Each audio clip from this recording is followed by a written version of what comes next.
Hi, everyone. Welcome back to MP Now's YouTube channel. I'm Saikira. Welcome back. This week, I'm going over malpractice insurance for nurse practitioners. So I hope you guys are having a good holiday. I'm a day late, but I'm still here today. And I thought that I would go over this information because I've been looking to renew my malpractice insurance this week. Because it is due to be renewed. So I wanted to go over some details because when I graduated, no one really told me about anything about malpractice insurance. I kind of put everything off on my employer. So I wanted to go over a little bit about that. So if you're a brand new nurse practitioner starting out, usually your job will provide you with malpractice insurance. Now, that malpractice insurance basically stays with that job. It's unique to that job. So if you work somewhere else and you are a W-2 employee, then that place will provide you with some malpractice insurance. And then if you're a 1099 employee, meaning that you're an independent contractor, then you will most likely be responsible for providing your own insurance. I know one occasion where I had a company provide me with malpractice insurance when I was a 1099 employee, but any other position I've ever worked with, whether it be like home assessment or occupational health or something like that, I was required to carry my own malpractice insurance. So I went on to, there's multiple places where you can get malpractice insurance at. There's Berksey, NSO, CMNF. There's a lot of them. Just talk with your colleagues and just do a Google search. And really, a good place to go is Facebook groups and ask what people are doing as far as using for malpractice insurance, especially if you are getting into like maybe a side business. You want one that's good for that, especially if you're like, for instance, doing Botox fillers. I know some insurance companies won't cover you for that. So you got to make sure it's good for your niche. If you're doing a niche or your side business or whatever it is, it will cover everything that you're doing for that business. I'm so happy that when I did get my own malpractice insurance, I'm so happy that I did get this job that made me get my own malpractice insurance, because for years I didn't carry my own insurance. I thought that I was okay just being under my employer's insurance. But then I started doing other side jobs because I was transitioning away from working for other people and opposed to working for myself. And also there's some tax benefits because you're paying out of pocket that's considered, part of you having to do your job so you can write it off on your taxes and whatnot. Excuse me. All right, so there's two different types of insurances. There's Occurrence and there's Claims Made. You got to really look and see which one is best for you. I'll explain both though, and I've had both.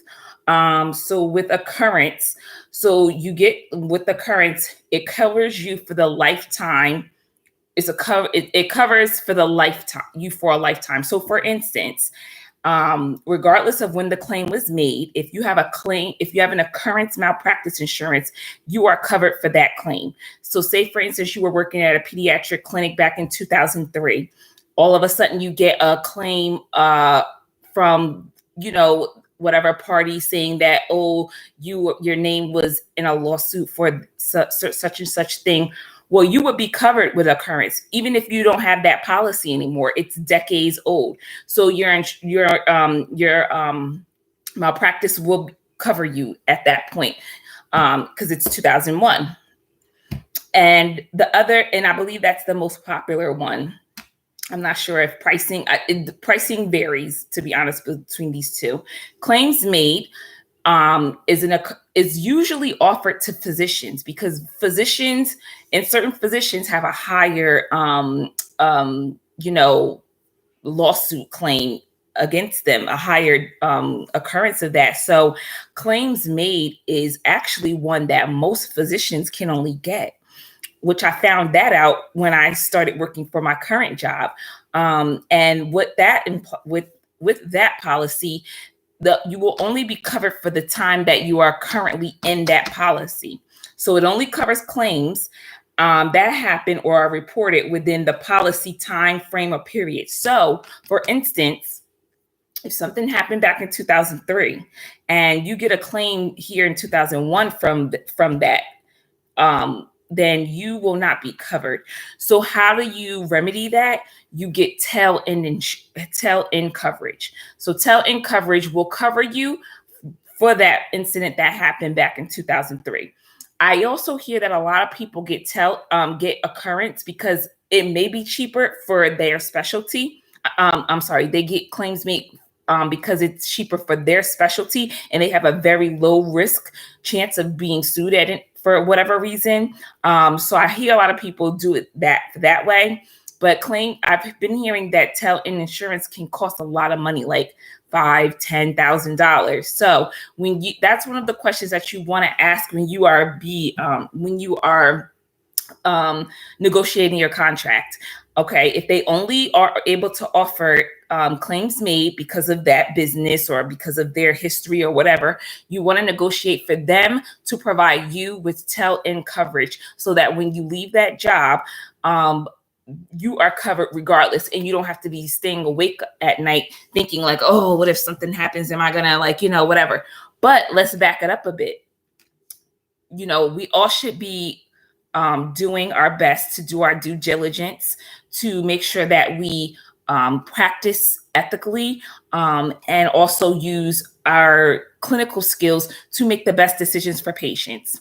Some statistics show that only 2% of NPs are even named in a lawsuit. So we have a very low rate of being named in a lawsuit to begin with. So we have pretty good number percentages wise, and we can get pretty good premiums. FNPs and adult geral NPs were actually the highest. They were named the most out of that 2%.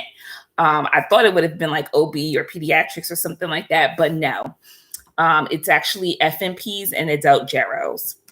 43% of those 2% of NPs that were named in a lawsuit, 43% failed to diagnose or they delayed to diagnose.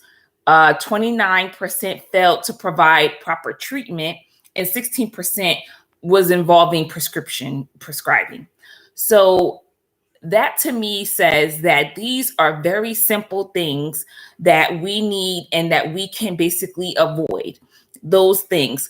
All you have to do is make sure you practice ethically, be honest with your patients, be empathetic. I've had instances where I've done some things. Maybe I called in the prescription on a wrong patient, or I've done this or I've done that, but I've quickly remedied it and fixed it. No harm was done. And I called the patient myself and said, hey, XYZ happened. I really apologize. And that doesn't say, and I'm not trying to make any excuses for myself, and neither should you, but that just goes to show that we are all human. And thank God for, we have a good team behind us, whether it be pharmacists or medical assistants, even the patients. There has been times where patients have even told me like, hey, are you sure about this? And, I don't ever write them off. I actually do double check. And I've had a few times where I'm like, oh, you're right. Thank you for that. Because the patient, they are a lot of times their own advocate, and they know themselves and they know their history. They know things. So just make sure that you practice ethically, do your due diligence, do your research, and you have everything you need in your toolbox to practice safely. So just do that. And if you start from the gate practicing like that, kind, friendly, empathetic, doing your due diligence, doing everything you can. If you are not sure, say you are not sure, find out. When in doubt, refer it out. I've sent many people to the ER just because, you just have that feeling inside where something just isn't right. You are allowed to do that. You need to do that. So I think it starts from gate, of course, get your malpractice, cover yourself. But you also want to make sure that you are just practicing every day to the best of your abilities and, practicing within your scope of practice within that scope. A lot of NPs, they do say, or I did see also a statistic that nurse practitioners who didn't prescribe medications were twice as likely to be named in a lawsuit. I'm not really sure why, but that just was the statistic that I saw. And I'll try to link the article that I saw that in this video. And a few states have a little bit higher incidence of claims against them. Usually it's the states that have restrictive practice, like Florida, New York. Pennsylvania is full practice now, though. But Arizona, I believe, Massachusetts, a few other states had high incidence. And I don't know if it's because of the linking with the doctor, because you have to also understand that if you are named in a lawsuit, you don't have to be the primary person. It could just be a primary person, and then because you were there, you charted on the patient, you too, and you also, so I don't know if that has anything to do with it as well, but I'm thinking, or I'm speculating it does.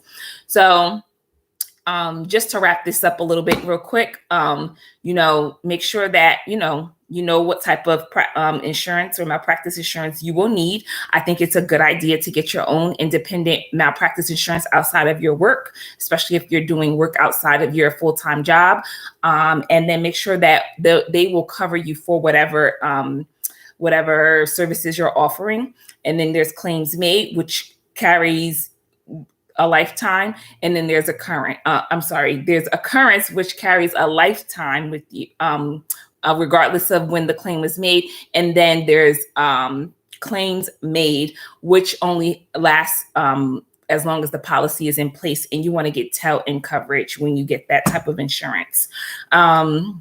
So I hope this was informational to you. If you have any questions at all, send me a message. You can follow me on my Instagram at MPNowLLC, like my page on Facebook, MPNowLLC as well. And then my website is also where you can send me messages if you have any questions, my MPNowLLC.com. And let me know if you guys want to hear any other information, or if I hope this was informational to you as well. And you guys have a good holiday, and I will see you guys next Sunday on this channel. Bye-bye.